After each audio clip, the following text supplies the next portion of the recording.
Hello guys, ഇന്നൊരു unboxing video ആണ് കേട്ടോ. അപ്പോൾ നാട്ടിൽ നിന്ന് നമുക്ക് വേണ്ടിയിട്ട് കൊടുത്തു വിട്ടിട്ടുള്ള കുറച്ച് സാധനങ്ങളൊക്കെയാണ്. എൻ്റെ അനിയത്തിയുടെ ഹസ്ബൻഡ് ലീവ് കഴിഞ്ഞിട്ട് വരുന്നുണ്ടായിരുന്നു. അപ്പോൾ ഒരു ദിവസത്തേക്ക് നമ്മുടെ അടുത്ത് തന്നെ ആയിരുന്നു കേട്ടോ താമസിക്കുന്നത്.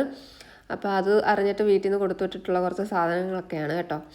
അപ്പോൾ ആൾ കൊണ്ടുവന്നപ്പോൾ ആളുടെ പെട്ടിയിൽ വെച്ചിട്ട് ഇതുപോലെ ചെറിയ ചെറിയ പാക്കറ്റിലാക്കിയിട്ട് പെട്ടിയിൽ വെച്ചിട്ടാണ് കൊണ്ടുവന്നത്. അല്ലാതെ വലിയ ബോക്സിൽ കൊണ്ടുവരാൻ കുറച്ച് ബുദ്ധിമുട്ടുണ്ടായത് കൊണ്ടിട്ട് ഇങ്ങനെയാണ് കൊണ്ടുവന്നത്. അപ്പോൾ നമ്മൾ ചെന്ന സമയത്ത് ഇതുപോലെ 2 കവറിലാക്കിയിട്ട് എല്ലാം കൂടെ തന്നു വിടുമായിരുന്നു കേട്ടോ. അതുകൊണ്ടാണ് ഇങ്ങനെ ഇരിക്കുന്നത്, കവറിലിരിക്കുന്നത് കേട്ടോ. അപ്പോൾ ആദ്യത്തെ പൊതി തന്നെ നമുക്കൊന്ന് അഴിച്ചു നോക്കാം. ഇതിനകത്തിൽ കറിവേപ്പിലയായിരുന്നു കേട്ടോ. അപ്പം ഇവിടെയും കറിവേപ്പിലയൊക്കെ മേടിക്കാൻ കിട്ടുമെങ്കിലും നമ്മുടെ നാട്ടിലെ കറിവേപ്പിലയ്ക്ക് ഒരു പ്രത്യേകതയുണ്ടല്ലോ. അപ്പം കറിവേപ്പിലയായിരുന്നു കേട്ടോ. ഇതിന് അത്യാവശ്യം ചിലവുള്ള സാധനമാണ് കേട്ടോ കറിവേപ്പില. ഇത് പക്ഷെ ഒരുപാടുണ്ട്. ഇത് എത്ര ദിവസം ഇരിക്കുമെന്നൊന്നും എനിക്ക് അറിഞ്ഞുകൂടാ, എങ്കിലും ഉള്ളതാവട്ടെ. ഞാനും നാട്ടിൽ നിന്ന് വരുമ്പോൾ ഇതുപോലെ കറിവേപ്പിലൊക്കെ കുറച്ച് കൂടുതൽ കൊണ്ടുവരാറുണ്ട് കേട്ടോ. ഇവിടെ ഞാൻ വാങ്ങുന്ന കറിവേപ്പില ശ്രീലങ്കയിൽ നിന്ന് വരുന്ന കറിവേപ്പില. അപ്പോൾ അതിന് ഭയങ്കര നീളക്കൂടുതലാണ്, അതിൻ്റെ ഇലയ്ക്ക് ഭയങ്കര വലിയ ഇലയാണ്. അതിന് അത്ര വലിയ മണമൊന്നും ഉള്ളതായിട്ട് എനിക്ക് തോന്നിയിട്ടില്ല കേട്ടോ. നാട്ടിലെ കറിവേപ്പിലയുടെ ഒന്നും അതെന്തായാലും അങ്ങനെ വരത്തില്ലല്ലോ. നമുക്കെല്ലാം നമ്മുടെ നാട്ടിൽ തന്നെ ആയിരിക്കുമല്ലോ ഏറ്റവും നല്ലത്. പിന്നെ അടുത്തതെന്ന് പറയുന്നത് പച്ചമാങ്ങയായിരുന്നു കേട്ടോ. പച്ചമാങ്ങ നമ്മുടെ വീട്ടിൽ തന്നെ ഉണ്ടായ മാങ്ങയായിരുന്നു. ഇതൊന്നും നാട്ടിൽ നിൽക്കുമ്പോൾ എനിക്ക് അത്ര വിലയുള്ള സാധനമായിരുന്നില്ല കേട്ടോ. ഇങ്ങനെ ഒരാൾ കൊണ്ടു തന്ന് നാട്ടിൽ നിന്നൊക്കെ ഇങ്ങനെ ഇവിടെ വന്ന് നിന്നിട്ട് ഇതൊക്കെ കാണുന്ന ഉടനെ എന്തോ ഭയങ്കര സന്തോഷമോ എന്തൊക്കെയോ തോന്നുന്ന ഒരു സമയമായിരുന്നു കേട്ടോ. എനിക്കൊന്ന് നാട്ടിൽ നിന്ന് മാറി നിൽക്കുന്നവർക്കൊക്കെ അത് റിലേറ്റ് ചെയ്യാൻ പറ്റും. എന്തോ നമുക്കൊരു വല്ലാത്തൊരു ഫീലിംഗ് ആയിരിക്കും കേട്ടോ ഇതൊക്കെ ഇങ്ങനെ അഴിച്ച് പെട്ടെന്ന് നോക്കുന്ന സമയത്ത്. അപ്പം നല്ല പച്ചമാങ്ങയായിരുന്നു കേട്ടോ. ഇവിടുന്ന് എനിക്ക് മാങ്ങ മേടിക്കാൻ കിട്ടുമെങ്കിലും 2 തവണ എന്തോ എനിക്ക് നല്ല പച്ചമാങ്ങ എനിക്ക് കിട്ടിയിട്ടുള്ളൂ കേട്ടോ. അല്ലാത്ത അല്ലെങ്കിൽ വാടിയ മാങ്ങയൊക്കെ ആയിരിക്കും. അപ്പോൾ മീൻകറിക്കകത്തൊക്കെ ഇടണമെങ്കിൽ നല്ല പുളിയുള്ള മാങ്ങ വേണ്ട. അപ്പോൾ അതിന് വേണ്ടിയിട്ട് കൊടുത്തു വിട്ടാണ് കേട്ടോ. പിന്നെ ഇതാ പപ്പടമാണ്. ഇവിടെ ഒരു പപ്പടപ്പൊതി എന്നുള്ളത് കൊണ്ട് തന്നെ അപ്പൂപ്പനും അമ്മൂമ്മയും പ്രത്യേകം അവന് വേണ്ടിയിട്ട് പപ്പടം കൊടുത്തു വിട്ടിട്ടുണ്ട് കേട്ടോ. ഇത് നമ്മൾ പപ്പടക്കടയിൽ നിന്ന് വാങ്ങുന്നതാണ് കേട്ടോ. പപ്പടം ഉണ്ടാക്കുന്നിടത്തു നിന്ന് നല്ല പപ്പടമായിരിക്കും അതുകൊണ്ട്.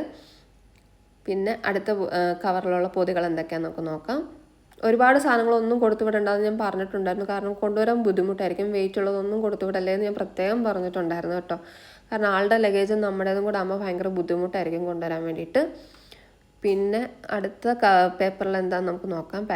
പാക്കറ്റിൽ ഇത് എനിക്ക് തോന്നുന്നു വാഴയില. അതെ, വാഴയിലയായിരുന്നു കേട്ടോ. ഞാൻ അത്യാവശ്യം കുറച്ച് വാഴയില കൊടുത്തു വിടണമെന്ന് പറഞ്ഞിട്ടുണ്ടായിരുന്നു കേട്ടോ. കാരണം ഇവിടെ അച്ഛനും മോനും ഈ ഇലയപ്പം ഓട്ടട അങ്ങനത്തെ സാധനങ്ങളൊക്കെ മധുരമുള്ളതൊക്കെ ഈ വൈകുന്നേര സമയങ്ങളിൽ കഴിക്കാൻ ഭയങ്കര ഇഷ്ടമാണ് കേട്ടോ. അപ്പോൾ അതൊക്കെ ഉണ്ടാക്കാൻ വേണ്ടിയിട്ടാണ് കേട്ടോ ഇല കൊടുത്തു വിടണമെന്ന് ഞാൻ പറഞ്ഞിട്ടുണ്ടായിരുന്നു. ഇവിടെ വാങ്ങാൻ കിട്ടുമെങ്കിൽ ഇത് റാപ്പ് ചെയ്തിട്ടായിരിക്കും കേട്ടോ വെക്കുന്നത്. അതുകൊണ്ട് നമുക്ക് നോക്കിയെടുക്കാൻ പറ്റത്തില്ല നല്ലത് അതെന്നൊക്കെ. പിന്നെ അടുത്തത് ചീരയാണ് കേട്ടോ.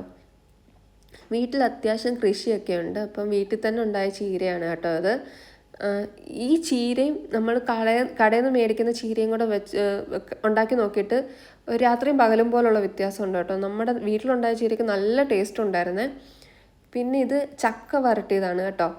ഇത് എനിക്ക് ഭയങ്കര ഇഷ്ടമാണ് ചക്ക വരട്ടിയത്. നമുക്ക് ചക്കയപ്പമൊക്കെ ഉണ്ടാക്കാനായിട്ട് അതിന് വേണ്ടിയിട്ട് കൊടുത്തു വിട്ടാണ് കേട്ടോ. പിന്നെ ഇത് കാന്താരിമുളകാണ്. അതെ, കാന്താരിമുളകാണ് കേട്ടോ. ഞാനും നാട്ടിൽ നിന്ന് വരുമ്പോൾ അത്യാവശ്യം കാന്താരിമുളകൊക്കെ കൊണ്ടുവരും കേട്ടോ.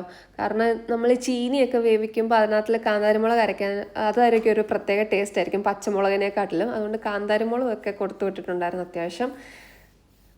പിന്നെ ഇതിനകത്തിൽ കുഞ്ഞിൻ്റെ മരുന്നാണ് കേട്ടോ. അവന് ചൂടിനും പനിക്കും ചുമയ്ക്കും ഒക്കെ ഉള്ള മരുന്നാണ്. ഞാൻ നാട്ടിൽ നിന്ന് വന്നപ്പോൾ കൊണ്ടുവന്നത് തീർന്നിട്ടുണ്ടായിരുന്നു. അപ്പോൾ അതിന് അത്യാവശ്യം ഒന്ന് കരുതി വെക്കാൻ വേണ്ടിയിട്ട് കൊടുത്തു വിട്ടതാണ് കേട്ടോ. ഇതിൽ പിന്നെ ഉണക്കക്കൊഞ്ചാണ് കേട്ടോ. ഉണക്ക ചെമ്മീനില്ലേ, അതാണ്. ഇതെനിക്ക് ഇങ്ങനെ കൊഞ്ചുമാങ്ങ വെക്കാനും അല്ലെങ്കിൽ ചമ്മന്തിപ്പൊടി കൊഞ്ച് വെച്ചിട്ട് നമ്മൾ ചമ്മന്തിപ്പൊടിയൊക്കെ ഉണ്ടാക്കത്തില്ല, അതിന് വേണ്ടിയിട്ട് അമ്മ വറുത്ത് പൊടിച്ചിട്ട് കൊടുത്തു വിട്ടാണ് കേട്ടോ. കാരണം ഇവിടെ ഇത് വറുത്ത് കഴിഞ്ഞാൽ ഭയങ്കര സ്മെല്ലായിരിക്കും, അപ്പുറത്തും ഇപ്പുറത്തുള്ളവരൊക്കെ എന്നെ ഓടിക്കും. അതുകൊണ്ട് പൊടിച്ചിട്ടാണ് കേട്ടോ കൊടുത്തു വിട്ടത്. പിന്നെ ഇത് ഉപ്പേരിയാണ് കേട്ടോ, ചക്ക ഉപ്പേരിയും പിന്നെ അടുത്ത പൊതിക്കകത്തിൽ ചീനിയും ഏത്തക്കയും കൂടെ വെച്ചിട്ടുള്ള ഉപ്പേരിയാണ് കേട്ടോ. വീട്ടിൽ തന്നെ ഉണ്ടായ കൊല വെച്ചിട്ടുണ്ടാക്കിയതാണ് കേട്ടോ. ഇതൊക്കെ ഏത്തക്കായും ചീനിയൊക്കെ വീട്ടിൽ തന്നെ ഉണ്ടായതാണ്. അത് വെച്ചിട്ട് ഉണ്ടാക്കി കൊച്ചുമോന് വേണ്ടിയിട്ട് അപ്പൂപ്പനും അമ്മയും കൊടുത്തു വിട്ടതാണ് കേട്ടോ. അവന് ഭയങ്കര ഇഷ്ടമാണ് ഉപ്പേരിയൊക്കെ. അപ്പോൾ അതിന് വേണ്ടിയിട്ട് കൊടുത്തു വിട്ടതാണ്. അപ്പോൾ ഇത്രയും സാധനങ്ങളൊക്കെയാണ് കേട്ടോ നമുക്ക് കൊടുത്തു വിട്ടിട്ടുണ്ടായിരുന്നത് നാട്ടിൽ നിന്ന്. ഇതൊക്കെ കണ്ടപ്പോൾ വല്ലാത്തൊരു സന്തോഷമോ സങ്കടമോ എന്തൊക്കെയോ എനിക്ക് തോന്നുന്നുണ്ടായിരുന്നു കേട്ടോ. നാട്ടിൽ നിന്ന് മാറി നിൽക്കുന്നവർക്ക് ഇതൊക്കെ പെട്ടെന്ന് മനസ്സിലാവത്തുള്ളൂ. നമ്മളിതൊക്കെ എന്നും വീട്ടിൽ കൈകാര്യം ചെയ്യുമ്പോൾ അത്ര പെട്ടെന്ന് മനസ്സിലാവത്തില്ല. അപ്പോൾ ഇത്രയുള്ളായിരുന്നു. വീഡിയോ ഇഷ്ടപ്പെട്ടെങ്കിൽ സബ്സ്ക്രൈബ് ചെയ്യാം.